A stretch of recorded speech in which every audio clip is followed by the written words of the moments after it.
अहिले जति यति सस्तो ब्याज मैले पनि कारोबार गरेको लगभग 25-26 वर्ष भयो यो घर जग्गा व्यवसाय कारोबारमै।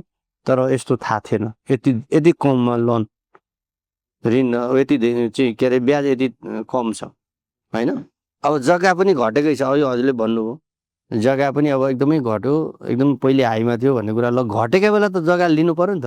यतिखेर ऋण पनि चाहिँ पाइन्छ, सस्तो ब्याजमा पनि पाइन्छ, अनि जग्गा पनि घट्या छ, हामीलाई आवश्यकता पनि छ। अब अहिले नले कहिले लिने त? अब इन्भेस्ट गर्ने अथवा लिने, कसैलाई घर बनाउनु पर्यो, जग्गा घटेर लिने त अब एकदम यो सही मौका हो नि त। अब योभन्दा त घट्दैन होला। अब यो ब्याङ्कको ब्याज पनि योभन्दा घट्दैन नि होला।